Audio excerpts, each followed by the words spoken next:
اعوذ باللہ من الشیطان الرجیم بسم اللہ الرحمن الرحیم۔ شروع اللہ کے نام سے جو بڑا نہایت رحم کرنے والا ہے۔ ایک ایسی قوم جس پر اللہ تبارک و تعالی نے اپنا دردناک عذاب نازل فرمایا اور اس قوم کے تمام لوگوں کو بندر بنا دیا۔ اس قوم کے لوگ کون سا ایسا گناہ کرتے تھے جس کی وجہ سے اللہ تبارک و تعالی نے ان پر دردناک عذاب فرمایا، اور یہ لوگ بندر بننے کے بعد کتنی دیر زندہ رہے، اور پھر ان کو کس قدر دردناک موت آئی۔ جب یہ لوگ بندر بن گئے تو یہ لوگ اپنے عزیزوں کاروں کو دیکھ کر ان سے کیا کہتے تھے، اور کیا آج کے دور میں پائے جانے والے بندر اسی قوم کی نسل میں سے ہیں؟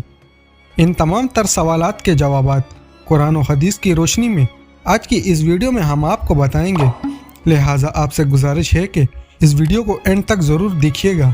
انسانوں کے بندر بننے کی ابتدا حضرت داؤد علیہ السلام کے دور سے ہوئی۔ اس واقعے کا پس منظر کچھ یوں ہے۔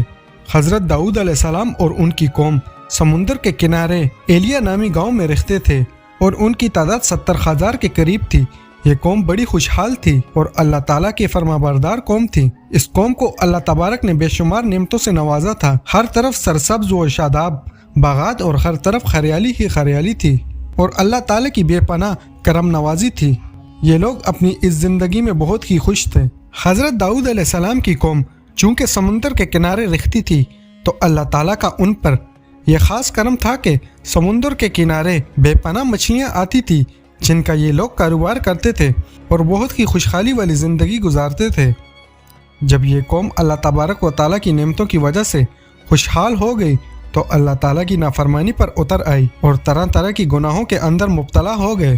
اور پھر ایک دن اللہ تبارک و تعالیٰ نے اس قوم کا امتحان لینے کا ارادہ کیا، اور حضرت داؤد علیہ السلام کو وہی بھیجی کہ اپنی قوم سے کہہ دیں کہ وہ ہفتے والے دن مچھلی کا شکار کرنا بند کر دیں۔ اس طرح اللہ تعالیٰ نے حضرت داؤد علیہ السلام کی قوم پر ہفتے والے دن مچھلی کا شکار حرام فرما دیا، اور پھر یہاں سے اس قوم کی بربادی شروع ہو گئی۔ حضرت داؤد علیہ السلام نے اپنی قوم کو بتایا کہ اللہ تعالیٰ نے ہفتے والے دن مچھلی کے شکار کو حرام قرار دیا ہے، تو وہ لوگ بہت زیادہ پریشان ہو گئے اور ساری قوم سر جوڑ کر بیٹھ گئی، کیونکہ ہفتے کا دن وہی دن تھا جس میں مچھلیاں وافر مقدار میں آتی تھی اور خود بخود کنارے پر آ جاتی تھی، اور باقی دن ایسے تھے کہ بہت کم اور نہ ہونے کے برابر مچھلیاں پکڑی جاتی تھی۔ اس قوم کا گزر بسر چونکہ مچھلیوں کی شکار پر ہی تھا، اس وجہ سے اللہ تعالیٰ کا یہ حکم سن کر یہ قوم پریشان ہو گئی۔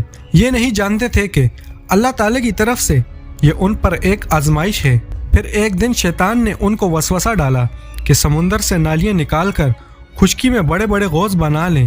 جب ہفتے والے دن مچھلیاں آئیں گی تو وہ نالیوں سے ہو کر ان بڑے بڑے غوصوں میں آ جائیں گی، اور اس طرح پھر نالیوں کا منہ بند کر دیا جائے، اور پھر اگلے دن یعنی اتوار والے دن ان کو پکڑ لیا جائے۔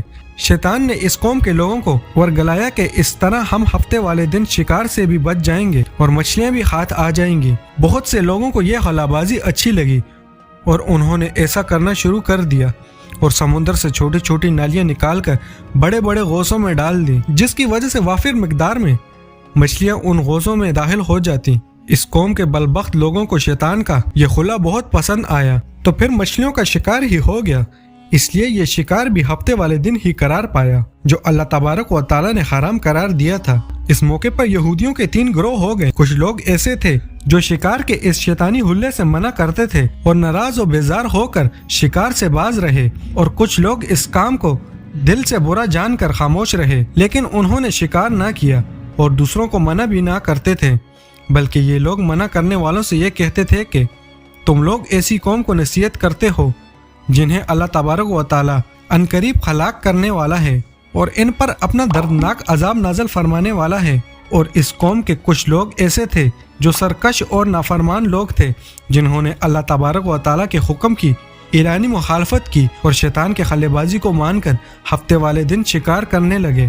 یہ لوگ اللہ تبارک و تعالیٰ کے حکم کی کھلی مخالفت کرتے تھے اور ہفتے والے دن مچھلیاں کا شکار کر کے ان کو کھایا کرتے تھے اور بیچا کرتے تھے۔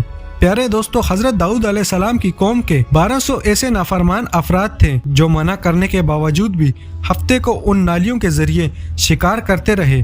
حضرت داؤد علیہ السلام نے ان 1200 نافرمانوں کو اللہ تبارک و تعالیٰ کے عذاب سے ڈرایا کہ وہ اللہ تبارک و تعالیٰ کے اس نافرمانی سے باز آ جائیں، لیکن وہ لوگ باز نہ آئے اور کھلے عام شکار کرنے لگے۔